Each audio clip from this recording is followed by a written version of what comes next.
अस्सलामुअलैकुम दोस्तों, रबीउल अव्वल ये सिर्फ इस्लामिक कैलेंडर का एक महीना नहीं है। ये वो महीना है जिसमें हमें हमारे प्यारे नबी पाक सल्लल्लाहु अलैहि वसल्लम की सीरत और उनकी प्यारी टीचिंग्स की याद दिलाता है।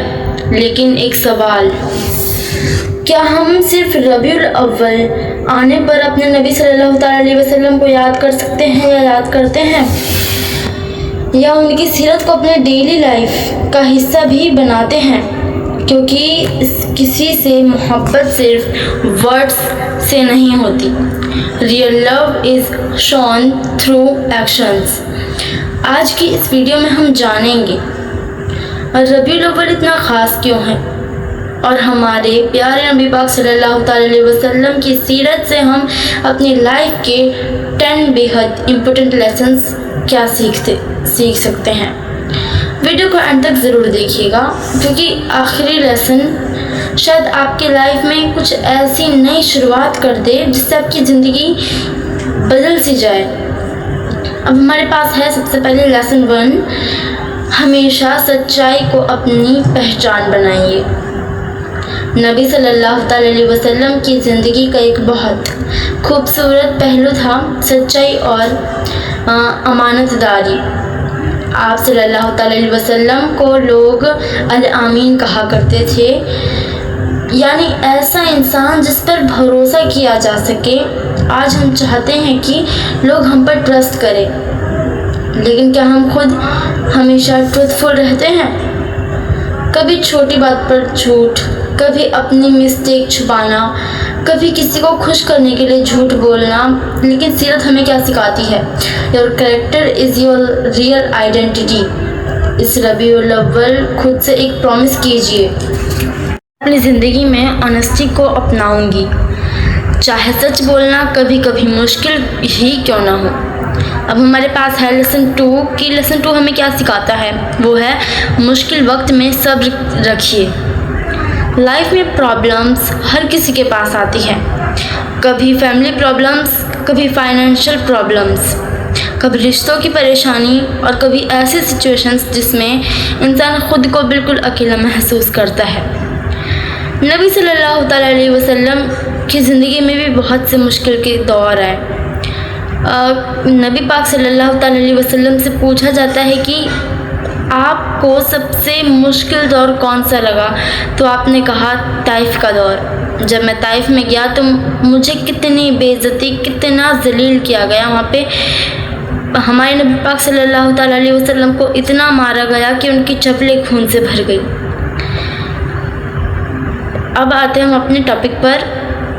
कभी ऐसी सिचुएशंस जिसमें इंसान खुद को अकेला महसूस करता है, लेकिन आपने सल्लल्लाहु अलैहि वसल्लम की मुश्किलों के सामने अपना पेशेंस और अपना भरोसा नहीं छोड़ा।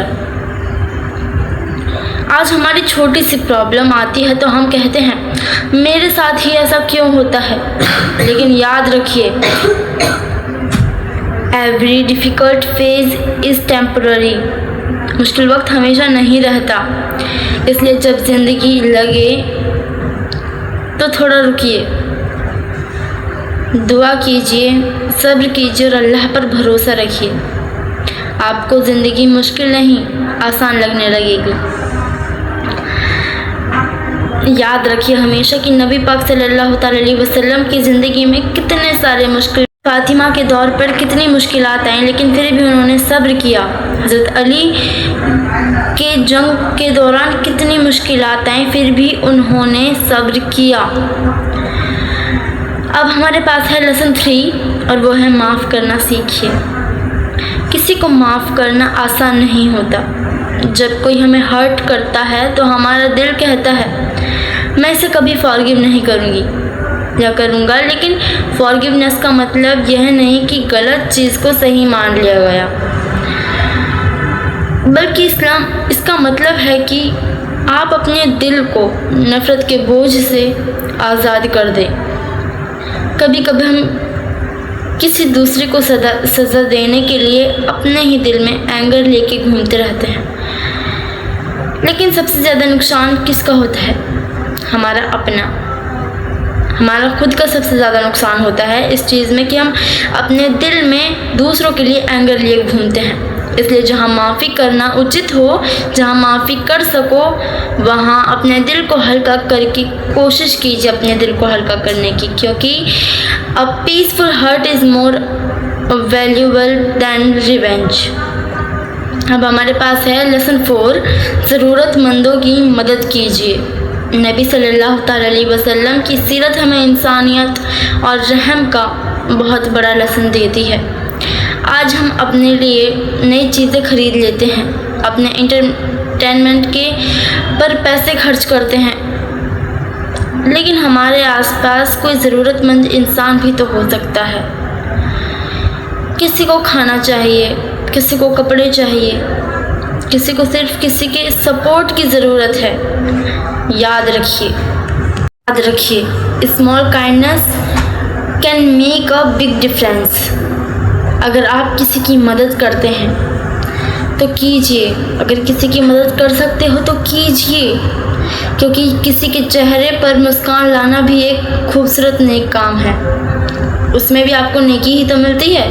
अब हमारे पास है लेसन 5, वो है माता पिता की कद्र कीजिए। और ये सबसे इजी है, माता पिता की कद्र करना सब्र से इजी है, दूसरों की मदद से इजी है, सबसे इजी है माता पिता की कद्र करना। हम बाहर के लोगों के सामने बहुत पोलाइट करते हैं, लेकिन कभी कभी अपने ही पेरेंट्स से इम्पेशंस हो जाते हैं। उनकी बात पर गुस्सा, उनकी बात को इग्नोर करना, उनके लिए टाइम ना निकालना। लेकिन ज़रा सोचिए, हमारे पेरेंट्स ने हमारे लिए कितना कुछ किया है, हमारे लिए कितने सारे सेक्रीफाइसेस किए हैं। इसलिए आज से एक छोटी सी शुरुआत कीजिए, उनसे प्यार से बात, उनका हाल पूछिए, उनके साथ थोड़ा वक्त बिताइए, because parents are one of the biggest blessings in our life, और ब्लेसिंग्स की कदर करनी चाहिए। अब हमारे पास है लेसन नंबर 6, अपने गुस्से को कंट्रोल करना सीखिए। एंगर, गुस्सा सिर्फ कुछ सेकंड्स का होता है, लेकिन उसके वर्ड्स का असर बहुत लंबे वक्त तक रह जाता है। एक गुस्से में कही हुई बात एक रिश्ते में डिस्टेंस पैदा कर सकती है। एक गलत रिएक्शन पूरी सिचुएशन ख़राब कर सकता है। इसलिए जब आपको गुस्सा आए तुरंत रिप्लाई मत दो, शांत हो जाओ, थोड़ा रुक जाओ, अपनी ज़ुबान को कंट्रोल करो और सोचिए, क्या जो मैं बोलने जा रहा हूँ उसके बाद मुझे रिग्रेट होगा, क्योंकि controlling your self is real strength. अब हमारे पास है लेसन नंबर 7, अपने पड़ोसियों और आसपास के लोगों का ख्याल रखना। हम अक्सर कहते हैं मुझे अपनी फैमिली की फ़िक्र है, लेकिन कुछ अच्छे मुसलमान की खूबसूरती सिर्फ अपने घर तक सीमित नहीं होती। अपने नेबर्स का भी ख्याल रखिए। अगर कोई बीमार है तो उसका हाल पूछिए, कोई बुज़ुर्ग है तो उसकी मदद कीजिए, कोई ज़रूरतमंद है तो अपनी कैपेसिटी के हिसाब से मदद कीजिए। कभी कभी सिर्फ इतना पूछ लेना आप ठीक हैं, किसी परेशान इंसान के लिए बहुत बड़ी बात हो सकती है। हदीस से पाक में आता है कि अगर तुम्हारा पड़ोसी अगर भूखा है, चाहे वो किसी भी मज़हब का हो, अगर वो भूखा है तो उसे खाना खिलाए बिना तुम खाना खा रहे हो तो तुम पर वो खाना हराम है। इसलिए अपने पड़ोसी, अपने नेबर्स का ख्याल रखो, उनसे उनका हाल चाल पूछो और उनके साथ अच्छा व्यवहार करो। अब हमारे पास है लेसन नंबर 8, अल्लाह से अपना कनेक्शन मजबूत कीजिए, अपना रिश्ता बहुत ज़्यादा मजबूत बनाइए अल्लाह ताला से। आज हमारी लाइफ में बहुत सारे डिस्ट्रैक्शंस हैं, mobile, social media, videos, games और एंडलेस स्क्रॉलिंग। हम इन सब के लिए टाइम निकाल देते हैं, लेकिन अपने रब के लिए हमारे पास टाइम ही नहीं है। कभी खुद से सवाल ज़रूर पूछो, क्या मैं अल्लाह के साथ अपने रिलेशनशिप को भी टाइम दे रहा हूँ? नमाज, दुआ, कुरान, ज़िक्र और तौबा, ये सब हमारे दिल को सुकून देते हैं। सोचिए, जब जंग की हालत में हज़रत अली ने नमाज पढ़ी तो हमारे पास तो फ्री टाइम है, हम फिर भी नमाज नहीं पढ़ते। क्या जवाब देंगे हम मैदान महशर में? नमाज, कुरान शरीफ की तिलावत, ज़िक्र, ये सब हमारे दिल को बहुत सुकून देता है। अगर आपको लगता है कि आप अल्लाह से दूर हो रहे हो या उनसे दूर हो गए हो तो वापस आने में देर मत करो। अल्लाह की तरफ एक कदम बढ़ाओ और उम्मीद रखिए कि उसकी रहमत बहुत बड़ी है, बहुत ज़्यादा बड़ी। जिसने इस पूरी कायनात को बनाया उसकी रहमत कितनी बड़ी होगी। अब हमारे पास है लेसन नंबर 9, नबी सल्लल्लाहु अलैहि वसल्लम से मोहब्बत को अपने कैरेक्टर में दिखाइए। सिर्फ वर्ड से मोहब्बत नहीं होती है दोस्तों। हम कहते हैं हमें अपने नबी पाक सल्लल्लाहु अलैहि वसल्लम से बहुत मोहब्बत है और ये मोहब्बत हमारे ईमान का अहम हिस्सा है। हाँ, सही बात है कि हमारे ईमान का एक अहम हिस्सा है। क्या हम उस नबी की सीरतों पर चलते हैं जिससे हम प्यार करते हैं? क्या उस नबी के बारे में हमें कुछ पता है जिससे हम प्यार करते हैं? लेकिन इस मोहब्बत का खूबसूरत असर हमारे कैरेक्टर में भी दिखाई देना चाहिए। हमें नबी के बारे में कुछ पता नहीं है, हम उनकी सीरतों पर नहीं चलते, फिर हम कैसे कह दें कि हम उनसे मोहब्बत करते हैं? हमारी स्पीच में सॉफ्टनेस होनी चाहिए, हमारे व्यवहार में काइंडनेस होनी चाहिए, हमारे रिश्तों में रिस्पेक्ट होनी चाहिए, हमारे अंदर ऑनेस्टी होनी चाहिए और दूसरों के लिए हमारे दिल में कंपैशन होना चाहिए। क्योंकि because love is not just what you say, love is what you live. इसलिए नबी सल्लल्लाहु अलैहि वसल्लम की सीरत को सिर्फ सुनिए मत, उन पर अमल कीजिए, अपनी ज़िंदगी में उनको लाने की कोशिश कीजिए।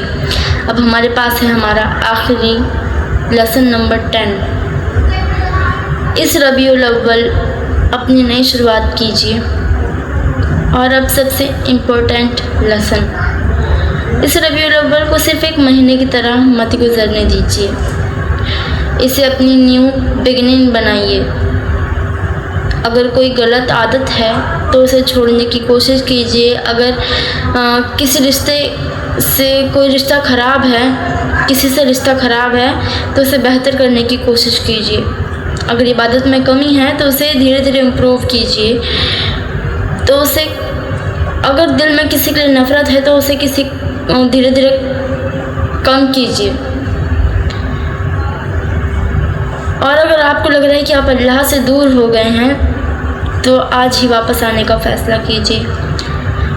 याद रखिए, you don't have to change everything in one day. बस एक छोटा कदम उठाइए, फिर दूसरा, फिर तीसरा और धीरे धीरे आपकी ज़िंदगी बदल सकती है। आपकी ज़िंदगी कैसे बदलेगी इन कदमों से आपको पता भी नहीं चलेगा। तो दोस्तों, रबीउल अव्वल हमें सिर्फ एक महीना याद नहीं दिलाता, यह हमें सीरत रसूल सल्लल्लाहु अलैहि वसल्लम की तरफ लौटने का मौका देता है। सच्चाई, सब्र, माफ़ी, रहम, माता पिता की कद्र, गुस्से पर कंट्रोल, ज़रूरतमंदों की मदद, अल्लाह से कनेक्शन और अपने कैरेक्टर को बेहतर बनाना। अगर हम इन 10 लेसन्स में से सिर्फ एक लेसन भी अपनी ज़िंदगी में जेन्युइनली अपना लेना तो शायद हमारा ये रबीउल अव्वल सिर्फ कैलेंडर का एक महीना नहीं रह जाएगा, बल्कि हमारी लाइफ की एक नई शुरुआत बन जाएगा। आइए इस वीडियो को एक छोटी सी दुआ के साथ ख़त्म करते हैं। या अल्लाह, हमें प्यारे नबी पाक सल्लल्लाहु अलैहि वसल्लम की सच्ची मोहब्बत अता फरमा। हमें उनकी सीरत को समझने और अपनी ज़िंदगी में उतारने की तौफीक अता फरमा। हमारे दिलों को साफ़ कर दे, हमारे गुनाहों को माफ़ फरमा, हमारे घरों में मोहब्बत और बरकत अता फरमा और हमें एक ऐसा इंसान बना दे जिससे दूसरों को भी सुकून और भलाई मिले। आमीन या रब्बुल आलमीन। अगर आपको ये वीडियो पसंद आई हो या ज़रा सी भी फ़ायदेमंद लगी हो तो इसे लाइक कीजिए, अपने दोस्त और फैमिली के साथ शेयर कीजिए और इस्लामिक वाक़यात 786 को सब्सक्राइब करना मत भूलिए। अल्लाह हाफिज़। अस्सलामु अलैकुम वरहमतुल्लाहि वबरकातुहू। मिलते हैं नेक्स्ट वीडियो में।